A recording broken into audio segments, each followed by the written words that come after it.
Bienvenidos y bienvenidas a Donde cantan las ranas. En el corazón de Usme, donde nace el río Tunjuelo y este nos cuenta sus secretos, surge este podcast. Soy Erika Barreto y los invito a un viaje de exploración y descubrimiento de historias y experiencias que resisten en el territorio sur, donde la memoria y la creatividad se entrelazan.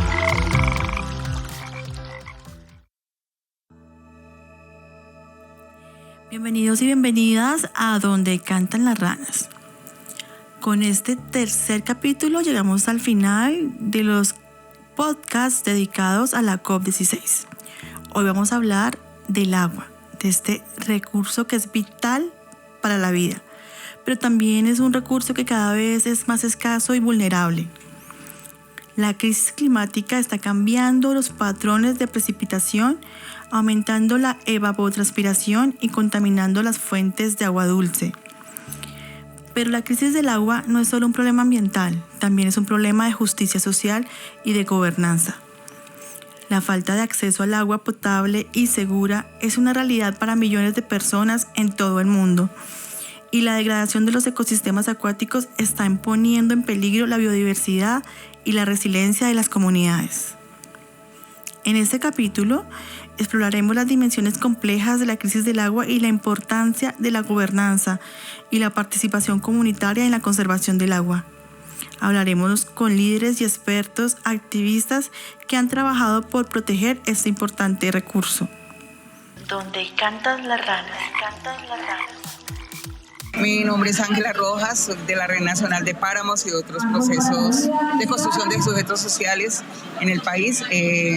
La cuestión de Usme es muy grave, sobre todo a partir de la subida del catastro, cómo se acabó con el campesinado, llegaron neocampesinos, especuladores y otros actores de expansión urbana y acabaron casi con el territorio.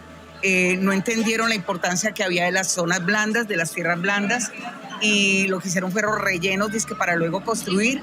Ese es el problema con los compradores, de que adquieren las viviendas y después también están a puertas de quebrarse o todos sus ahorros perderse. Eso por un lado. En segunda instancia está la pérdida de los cuerpos de agua superficial y cómo están implosionando la entrada al páramo por ese lado hacia San Juan. Y eso me parece grave, hacia la laguna. Hay que empezar a cuidar también la flora, la fauna endémica que hay y empezar de verdad a controlar el paso de la gente que va a turistear. ¿Por qué? Porque el aumento del peso de carga está acabando con las tierras blandas, está acabando con el territorio, las basuras, cantidades de cosas, y la gente va de una vez, inspeccionan, y los que son inversionistas, especuladores, sí, todos los que son ladrones de tierra, indirectos, así se crean que no, que tienen derecho a invertir, lo que están acabando es con el pueblo, con el municipio, están acabando con todo. Donde cantan las ranas. Hay que empezar a mirar y a revisar la cuestión de la titulación, porque ahora sí hay que titular al campesinado arriba, pero es que los derechos al agua, comunidades al agua, es grave. ¿Por qué? Porque dentro de la crisis climática no tenemos seguridad de que las nuevas generaciones, en una crisis alimenticia, económica o lo que sea, vengan otros especuladores inversionistas y se acojan a las tierras extensivas. Además, no tiene que haber ganadería, lo que tiene que haber es una reconversión del uso del suelo. Así de sencillo, y para que podamos sumar la lucha por los páramos y por una delimitación de verdad que sea para sustentar los ciclos de la vida, nacer, crecer, morirse, reproducirse, morir. Esa es la sustentabilidad. El ser sostenible es pasajero, es somero, es una forma de diálogo, de determinar el ambientalismo neoliberal y de conservacionistas que uno no les cree. Donde cantan las ranas. Por un Sumapaz libre, por un Sumapaz de verdad sustentable, por un campesinado que perviva, que sea titulado en el territorio, pero no de una manera expansiva, porque hay que salvaguardar los bienes comunes, lo que beneficia a toda la población y también Bogotá. ¿Por qué? Porque regula el clima. Donde cantan las ranas. Héctor Álvarez de la Mesa Cerros Orientales, gestor comunitario de los ecobarrios. poco estamos haciendo un ejercicio también como Mesa de Cerros Orientales de hacerle un seguimiento a lo que está haciendo el Ministerio de Medio Ambiente en torno a la relimitación del páramo de Cruz Verde y páramo de Sumapaz, porque nuestros territorios hacen parte de biológica, esa estructura ecológica principal. Queremos plantear las inquietudes que tenemos frente a la metodología que está utilizando el Ministerio de Medio Ambiente con las comunidades para hacer el avance, digamos, en torno a lo que queremos y lo que no queremos, o lo que podemos y no podemos, en torno a la limitación del páramo de Cruz Verde. No hay una claridad en torno a la participación comunitaria para la gobernanza del páramo, y no hay una claridad en los diagnósticos en torno a realmente en qué podemos participar las comunidades de estos sectores de los cerros orientales en la relimitación del páramo. Tenemos posibilidad de decisión en el tema de los títulos mineros, tenemos posibilidad de decisión en el tema de solicitudes de explotación de hidrocarburos, si tenemos incidencia en la carretera que se va a hacer Boyacá-Meta, si tenemos incidencia en las, digamos, las restricciones que se le hacen a los campesinos paramunos. Entonces realmente es importante ahora sentar a la comunidad a pensarnos realmente, primero, cuál es el objetivo común para poner sobre la mesa la discusión de la relimitación de los páramos, y segundo, juntarnos las comunidades, todas y todas, no importa la organización de la que venga ni el territorio, pero el páramo es de todos y todas, y el agua como bien común es innegociable. Muchas gracias. Donde cantan las ranas, cantan las ranas. Las comunidades locales son súper importantes, no solo porque están en contacto directo con el territorio, sino porque ellas conocen el agua de una manera muy profunda, sobre todo desde su relación histórica con estos territorios de páramo. Ellas entienden cómo manejar los recursos de una forma más sostenible, y de esa forma se han mantenido tanto tiempo viviendo en un ecosistema tan agreste y han podido mantenerse allí por generaciones, aprendiendo a adaptarse al mismo. Por eso el conocimiento ancestral de las comunidades sobre el manejo del agua es esencial para que se pueda hablar de una gestión efectiva. También la gestión debe incluir la conservación del páramo, porque cualquier uso de este ecosistema, como la ganadería o la agricultura, afecta de alguna manera los suelos, la hidrología y la biodiversidad de los páramos.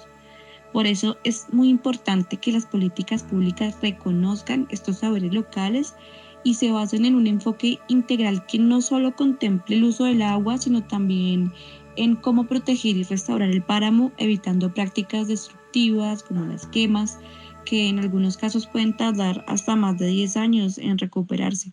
Donde cantan las ranas, cantan las ranas.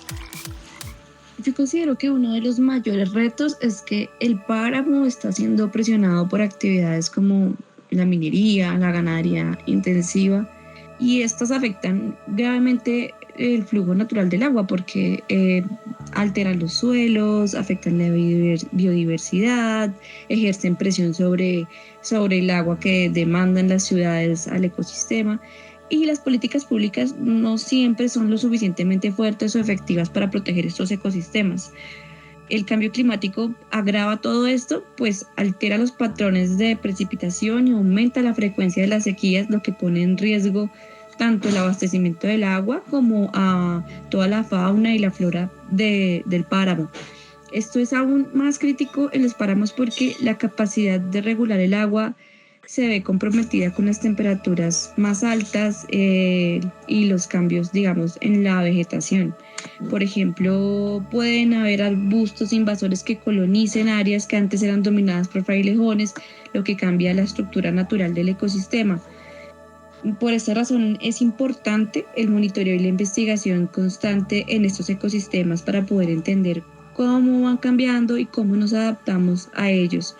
Y claro, en temas de restauración, esto debe ser un proceso integral que contemple de forma multidisciplinar y no se base solamente en plantar especies por plantarlas, sino en que los ecosistemas puedan regenerarse de forma natural sin presionar más de lo que los suelos puedan soportar. Donde cantan las ranas, cantan las ranas. Mi relación con el agua es muy interesante porque yo me crié en Bogotá, en un centro urbano muy grande, y luego me fui a vivir a los Estados Unidos, a una zona rural. Entonces, desde esa perspectiva de dualidad entre dos culturas muy diferentes, Yo he vivido una historia que me permite ver las dos caras de la moneda y con múltiples facetas. Entonces ha sido bien interesante haber sido criada en una relación con el agua que es más de prestación de servicios públicos, porque en mi niñez yo conocía el agua como algo que se escaseaba o algo que producía unas catástrofes naturales espantosas, pero yo nunca me metí a un río, casi que ni a una piscina. Y me fui a vivir a un lugar privilegiado a la orilla del lago de Michigan, en los Grandes Lagos, que cuenta con el 20% del agua dulce en la superficie de la tierra, a una región en donde la gente está enamorada de su entorno. Y así aprendí a apreciar el agua como un recurso natural y como una fuente de inspiración en mi vida profesional. De ahí empecé a ejercer la biología más conectada con la educación, con la participación de comunidades en la conservación del recurso hídrico y también una historia de vida que para mí es muy particular porque yo venía de ser ciudadana colombiana, una persona más de la mayoría, a ser una persona de la minoría. Y la minoría, pues yo llegué a Estados Unidos y yo quise sacar la ciudadanía por muchos años, porque no quería perder mi ciudadanía colombiana. Y yo era una hispana, yo ni sabía qué quería decir eso. Entonces, en esa historia de vida ha cambiado mi relación con el agua, pero también mi relación de identidad y mi posibilidad de participación en todos estos procesos de toma de decisiones en el campo de la educación. Donde cantan las ranas, cantan las ranas. Soy payonesa, nací en Popayán y vine a la Universidad del Valle a estudiar biología. Y me quedé trabajando, entonces tuve la oportunidad de trabajar en la Universidad del Valle en un programa de ingeniería sanitaria que al final de la década de los 60, ya pues más o menos pueden saber la edad que tengo, ¿no? Entonces trabajé, era una facultad nueva y entonces yo entré a trabajar en ingeniería ambiental, pero como bióloga, porque los ingenieros ambientales y sanitarios de aquella época, en la década de los 60, en las evaluaciones de calidad de agua, para ellos la evaluación de calidad de agua era exclusivamente hecha con base en parámetros de tipo físico-químico. Eran parámetros muy comunes, muy populares, que manejaban muy bien. Y la facultad entonces tenía un nuevo concepto y quería entonces involucrar el componente biológico a esas evaluaciones de calidad de agua. Es decir, no eliminar los indicadores físico-químicos porque son muy buenos, pero no hay indicadores perfectos, todos tienen ventajas y desventajas.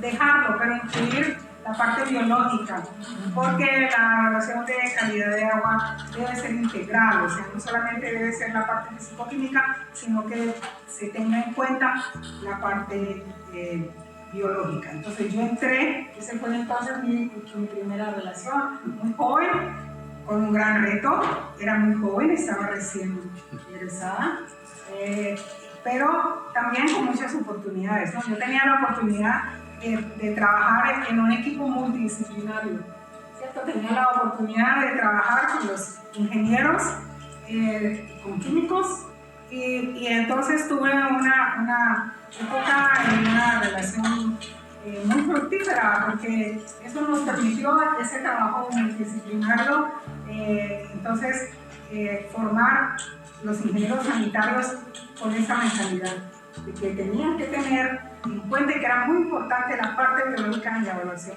de calidad de agua. Fue entonces una época muy grata.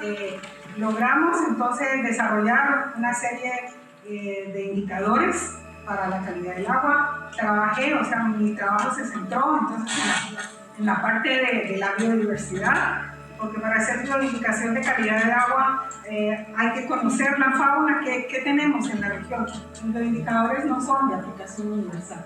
O sea, los indicadores que le sirven a los Estados Unidos, en Europa, son diferentes a los nuestros. Nosotros somos un país de altísima biodiversidad, Entonces nosotros tenemos que conocer qué grupos tenemos nosotros aquí, cuál es su historia, más o menos su historia natural, dónde están, dónde comen, dónde se reproducen, para tener una serie de elementos básicos que te permitan incorporarlos entonces a esos indicadores. Donde cantan las ranas. Acabamos de escuchar la opinión de líderes ambientales y expertos que nos han contado las complejas dimensiones de la crisis del agua, desde la degradación de los ecosistemas hasta la falta de acceso potable y segura. Hemos explorado las complejas dimensiones de la crisis del agua, desde la degradación de los ecosistemas acuáticos hasta la falta de acceso al agua potable y segura. Pero también hemos descubierto que hay esperanza. Hay personas y comunidades que están trabajando incansablemente para proteger y restaurar los ecosistemas acuáticos y para garantizar el acceso al agua potable y segura para todos. La lección que podemos sacar de este viaje es que la conservación del agua no es solo un problema ambiental, sino también un problema de justicia social y de gobernanza. Requiere de la participación y el compromiso de todos, desde los gobiernos y las empresas hasta las comunidades y los individuos. Así que te invitamos a unirte a este gran esfuerzo por proteger el futuro del agua. Puedes hacer la diferencia, ya sea a través de pequeñas acciones en tu vida diaria o a través de la participación en iniciativas y proyectos que buscan proteger y restaurar los ecosistemas acuáticos. Donde cantan las ranas. Esperamos que hayas podido aprender algo nuevo y que te hayas sentido inspirado a hacer una diferencia en el futuro del agua. Hasta pronto. Bienvenidos y bienvenidas a Donde cantan las ranas. En el corazón de Usme, donde nace el río Tumjuelo y este nos cuenta sus secretos, surge este podcast. Soy Erika Barreto y los invito a un viaje de exploración y descubrimiento de historias y experiencias que resisten en el territorio sur, donde la memoria y la creatividad se entrelazan.